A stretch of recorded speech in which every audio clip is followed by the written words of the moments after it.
المرة الثالثة بأعلى أصواتكم. اللهم صل على محمد وآل محمد. Brothers and sisters, Assalamu alaikum wa rahmatullahi wa barakatuh.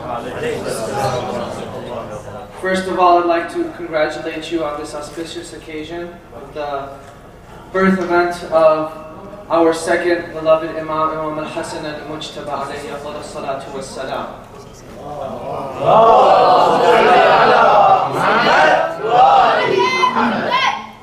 Now, while I get my timer ready to keep track so I don't go over, all of you who are 20 years or younger, please come up. Unless you have back problems, you really don't need to be on the chair.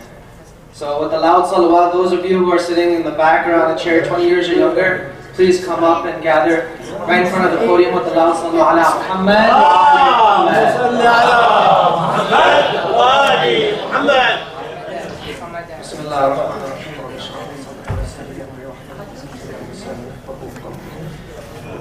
أعوذ بالله من الشيطان الرجيم. بسم الله الرحمن الرحيم. الحمد لله رب العالمين، والصلاة والسلام على سيدنا ونبينا مولانا بالقاسم المصطفى محمد. اللهم صل على محمد وآل محمد وعلى آله الطيبين الطاهرين المعصومين، ولعنة الله على أعدائهم أجمعين من الآن إلى قيام يوم الدين. أما بعد، فقد قال الله في كتابه الكريم وهو أصدق القائلين وقوله الحق. بسم الله الرحمن الرحيم. ألم تر إلى الملأ من بني إسرائيل من بعد موسى إذ قالوا لنبي لهم ابعث لنا ملكا نقاتل في سبيل الله قال هل عسيتم إن كتب عليكم القتال ألا تقاتلوا قالوا وما لنا ألا نقاتل في سبيل الله وقد أخرجنا من ديارنا وأبنائنا فلما كتب عليهم القتال تولوا إلا قليلا منهم والله عليم بالظالمين. صدق الله العلي العظيم. صلوات. اللهم صل على محمد وآل محمد. So inshallah, before I get into any sort of specifics on Imam Hassan, just some general factual knowledge so we know how, just from the history books. So obviously, as we're celebrating tonight, he was born on the 15th of Ramadan, the 3rd year after Hijri. And the Shahadat, we have two different riwayat, either the 7th or the 28th of Safar, 50 years after Hijri. So, at the age of 7 years old, we see that Imam Hassan's grandfather left this world, Rasulullah. And then 25 years later is when his father had assumed the apparent caliphate, which was accepted by the masses. And then 5 years later, we see that his own father leaves the world and that he himself assumes the role of leadership as Imam himself. And then as the leader of the Ummah, we see he only had 10 years before he himself was shaheed. So that totals about 47 years in this world for the Imam, which compared to most other members of the Ahlulbayt, that was actually a relatively short period of time. So I know this is an auspicious occasion, it's supposed to be a happy event, but I want to focus on some aspects of the Imam's life because honestly, for the duration of those 10 years at least, a lot of what he had to go through, the trials and the tribulations, it was quite depressing really. And we see a lot of precedents or a lot of events which came before which resembled what he had to face, and then afterwards as well. So just to introduce the ayah that I had read earlier. It actually is a story from Bani Israel. Because what we see is a lot of the things, or the trials and tribulations, the hardship that the Ummah, the Muslim community put the Ahlulbayt through, we see it actually, a lot of it has happened already before with the Anbiya, with Bani Israel. So this is from Surah Al-Baqarah, 2nd chapter, ayah 246. Where it says, أَلَمْ تَرَ إِلَى الْمَلَئِ مِنْ بَنِي إِسْرَائِيلَ مِنْ بَعْدِ مُوسَى. Have you not seen the group, the community from Bani Israel after Musa? So this is after Musa has passed, Harun is also gone. We're dealing now with Yusha bin Nun. And they say, إِذْ قَالُوا لِنَبِيٍّ لَهُمْ, that they say to Yusha bin Nun, بَعَثْ لَنَا مَلِكًا, send for us a king, نُقَاتِلْ فِي سَبِيلِ اللَّهِ, let us fight in the way of Allah. Okay, so right here we're already seeing a parallel with Imam Hassan, where as soon as Amir al-Mu'mineen leaves the world, all of the companions, or all of the so-called companions who are with Amir al-Mu'mineen, they go straight to Imam Hassan, Imamna, Sayyidina, Mawlai, let's go fight. عطروا أفواهكم بالصلاة على محمد وآل محمد. اللهم صل على محمد وآل محمد.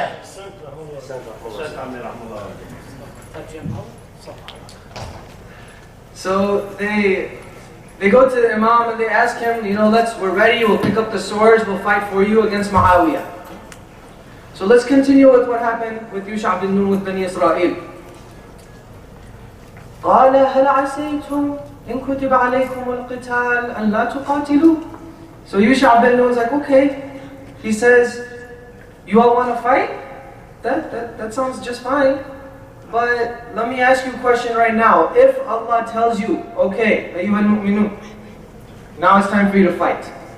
Is there a good chance that you may actually not fight? You might, that as soon as you're speaking big, you're saying, okay, Allah, let's go fight, we'll fight for you against the oppressors. But then when the ayah comes down, when the hukum comes down from Allah, then you cower back, oh no, it's actually, we have a family, we can't fight. So then they say, قَالُوا وَمَا لَنَا أَلَّا نُقَاتِلُ. They almost get upset at Yusha bin Nun. They say, Ya Nabi, how can you say that for us? Oh, you really think that we won't fight? وَقَدْ أَخْرَجْنَا مِنْ دِيَارِنَا وَأَبْنَائِنَا. We've been cheated out of our children, we've been cheated out of our houses, our domains. We're furious. If anything, we'll even fight for our personal gain. I mean, obviously we'll fight for you and Allah, but we got cheated out, so we have a personal vendetta, we have a personal beef to take care of here with the oppressors. Okay, so then Yusha bin Nun realizes, okay, so if you're really serious, okay, then if you want to fight, that sounds good. So then the ayah finally ends, فَلَمَّا كُتِبَ عَلَيْهِمُ الْقِتَالُ تَوَلَّوْا إِلَّا قَلِيلًا مِنْهُمْ. Subhanallah. So they came, they say, Ya Nabi, let's fight. He asked, are you sure you want to fight? Because once the hukum comes down, then you have to fight, then there's no going back. Right now you don't have to fight. But once the hukum comes down, then you have to fight. Well, if you don't fight, then that's ma'asiyah, that's dhanba alayk. That's on you, that's your fault. And you're going to have to answer to Allah on the Day of Judgment. So, when finally it's prescribed for them that they have to fight, تَوَلَّوْا إِلَّا قَلِيلًا مِنْهُمْ. They turn away. All of them turn away except a very few. Always in the Quran, the mu'mineen are always qaleel. وَأَكْثَرُهُمْ لَا يُؤْمِنُونَ. And the majority always turn away. And the beauty of this word tawallo literally, as you may already know, it means to turn your back to someone, which is very fitting for fighting, because even during the time of Ahlulbayt, we had many people who actually went to the battlefield and then they turned around and ran away. And then it finally ends, Wallahu alimun bil-zalimeen. Now this is a very interesting ending. Obviously we say whenever a lot of these ayat end that we always describe what Allah is like, and it's supposed to relate to what the ayah has been talking about. So here we see that Bani Israel they're talking about fighting against the oppressor. And then finally, when it says that they were supposed to fight and they didn't, they're saying Allah alimun bil zalimeen, so that when they didn't fight for their Imam, they become the zalim. So before they were madloom, Bani Israel under Fir'aun, under many circumstances, they themselves were madloom. Allah tried to help them out, He sent prophets for them. But then once they were supposed to fight for their prophet, they were supposed to fight for Allah and they didn't, Allah turns around and says, no, you are no longer a madloom, you are yourself a zalim. They're not oppressing anybody directly necessarily, but they're oppressing their prophet. So I wanted to start out with this example with Bani Israel, because a lot of this translates directly into the story of Imam Hassan. When we look at the story of Imam Hassan, he is one step ahead of Yusha' bin Nun. Yusha' bin Nun, eventually, he says, okay, you know what, you have to fight now. Imam Hassan already knows that if I try to make these people fight, the same thing that happened to my father, Amir al-Mu'mineen, is going to happen to them. All Muawiyah has to do is just put up pages of Quran on a spear, and everyone else is just going to turn around and say, oh no, Mawla, you can't fight him now, he has the Quran. You can't fight against Quran. And we always think these things are back in history, that we don't see these examples, these issues anymore in this day and age. I'll give you a perfect example. Right now, probably the best example of Muawiyah putting pages of the Quran on a spear. See, before they had the alam, they had a spear. Now we use flags. Look at the flags of nations. There's actually one country I know of. They have a nice big green flag. And it says, La ilaha illallah. Oh, they're saying La ilaha illallah, they're Muslim. You can't, you can't fight against them, they must be on a haq. It's nice green, La ilaha illallah, they have a palm tree, 2 swords crossed. Don't think that these stories of Muawiyah, Yazid, these are just in the past. The reason we talk about them now is because we see a present day Yazid, we see a present day Muawiyah, so that we don't fall into the same trap that the members who actually were with Ahlulbayt, they got to experience their wisdom, and yet when the Imam was right in front of them, they still wouldn't obey, they still wouldn't do it Allah. على حب أهل البيت أعلى الصلاة على محمد وآل محمد. اللهم صل على محمد وآل محمد.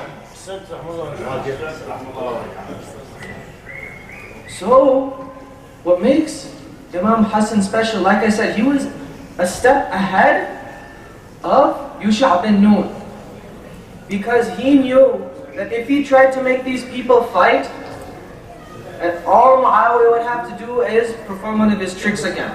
Now, as evil as Muawiyah was, you have to give it to him that he was a very smart guy.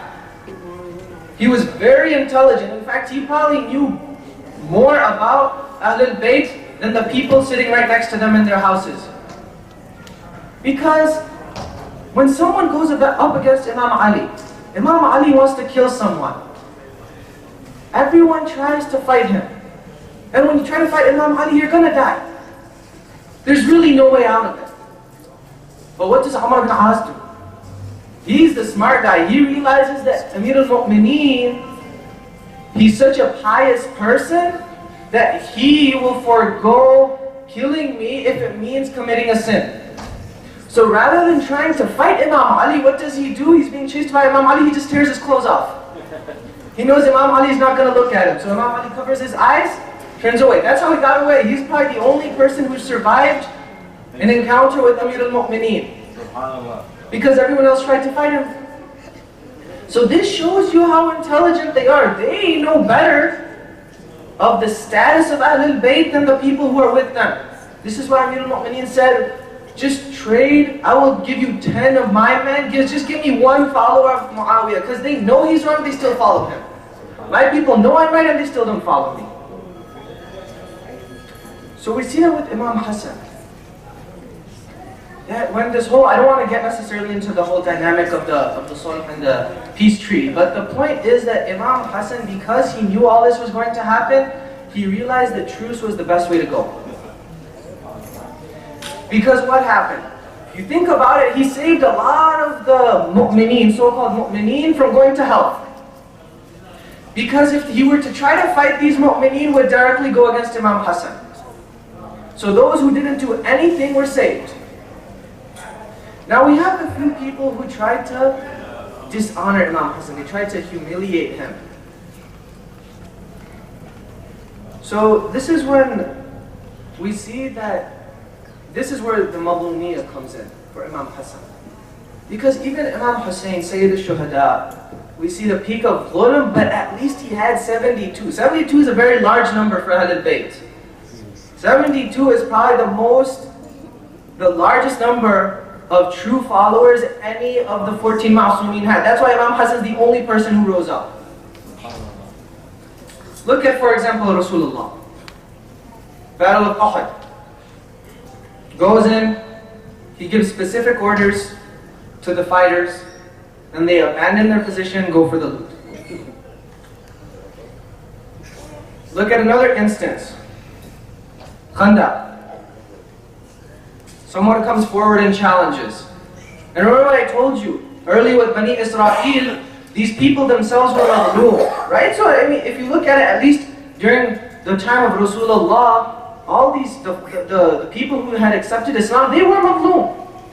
Because at that point, Islam wasn't strong yet. During these battles, Uhud, Badr, they're still mazloom. But then, even with Bani Israel, we see that Allah turns around and says, no, you're no longer mazloom because you are not following the Prophet I sent you. Because you are not fighting when I tell you to fight, now you become the zalim. So in Khandaq, we see that someone comes and challenges. And he throws something at the tent of Rasulullah. And that's the one time Rasulullah used a very strong word against someone. And he said, who's going to kill this one? And no one stood up. Except Amir al-Mu'mineen. He kept telling him to sit down, give everyone else a chance. We see the same thing with Khaybar. He sends someone, they come back. He sends someone else, they come back. He sends a third person, they come back. Finally, Nada Aliyah. That resolves the situation. Even Imam Hussein, when he had 72, we still have Kufa. Same thing as Bani Israel, actually. We have the same exact situation as Bani Israel. The Kufans, they're the ones who themselves are saying, Imam, we are with you. Please come by. We will fight with you against Yazid. Muslim bin Aqil goes to the masjid. He prays. Salatul Maghrib, he turns around. Before he started Takbiratul Ihram, packed. Hundreds, thousands. He finishes Salatul Maghrib. Handful of people. He finishes Salatul Asha, he turns around, not a single person. So this is the same thing as Bani Israel. Because the Prophet themselves, they never said you have to fight. It's their followers who are saying, we want to fight. You say, are you sure? Because once you are ordered to fight, then you have to. There's no way out. I explained the situation with Amir al-Mu'mineen earlier when he was actually fighting with Muawiyah. And when he took a group of people in Siffin, they had won. They had won. And Muawiyah, what he was able to do, he was able to turn a loss into a win. All he had to do was just put pages of the Quran on spears. And then, the biggest enemy for Amir al-Mu'mineen were his own followers. They were his biggest enemies. And when you look at the ta'ah, you have to look at Malik al-Ashtar. Malik al-Ashtar, he was few footsteps away from killing Muawiyah. And when he was called that, listen, Amir al-Mu'mineen said you have to come back right now. Malik al-Ashtar could have said, we do this all the time. No, just a few steps, I'll kill him and it'll take 2 more seconds, it's okay. But no, Amir al-Mu'mineen said you have to come now. He turned around and walked back, left Muawiyah alone. I'm trying to go mostly with stories and events because I realize this tends to be a little more interesting. When I try to get into anything else, it gets a little dry. So for the final example of these sort of issues, because the reason I'm discussing all these issues with the different Ahlul Bayt is because it's encompassed in the last 10 years of Imam Hassan. That was the highlight. That was the biggest oppression that he had to face, is even his own family members. When we look at the story of his shahadat, even his own family members betrayed him. His closest circle. Imagine right now, I'm speaking right now. Alhamdulillah, my family's not here. But if my father were here, and in the middle, he gets up and starts ridiculing me, what would I say? How would I speak? If I even could speak. This is what we see how they treated Imam Hassan. So one final example, much later actually, with Imam al-Sadiq, but even then, we see that Imam al-Sadiq actually, that was the one time that they were actually able to flourish academically. That's why we call ourselves Ja'fari, in terms of the fiqh. Because it was during that time that our school of thought was able to expand. So, we have one of the companions approaches Imam al-Sadiq, I believe from Khurasan. It says, "Ya Imam, why don't you rise up and fight? We are with you. I have a whole army in Khurasan. We can back you right now." Imam al-Sadiq says, "Okay." So, in the house, nowadays we have ovens, but they're very small, industrial-sized ovens. Before, we called it the tanur, right? Back then, the tanur was very big. You could fit a person inside of it. So, the tanur was right there. Imam Sadiq says, "Okay, tell you what. You say that you're ready to die for me, right?" He says, "Oh yeah, Imam, we will take up our swords. We will die for you, fi sabilillah." Okay. Imam Sadiq says, "Okay, good. Do me a favor. Jump into that oven. Just take a leap into that tanur." Then the man looks at it. "Oh, la, I'm sahib al-a'ila. I have a family. I have a wife. I have children. How can I? You're asking me to leave all that behind? I mean, I will take up a sword. I'll kill a couple people before I die. But you're asking me to just waste away the life in the tanur?" Imam Sadiq says, "Okay." So then another companion, he had just come back from Hajj. He comes, and Imam Sadiq says, "Can you do me a favor? Can you just jump into the oven real quick?" He says, "Okay." Just jumps into the oven. And it's, mind you, it's actually running. The fire is on. It's burning hot.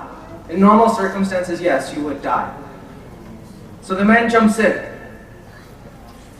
Now the first man starts freaking out. He's like, "Oh my God, Bolai, he just killed himself." And then they look into the tanur. He's sitting there, no problem, still alive, nothing happened. Okay,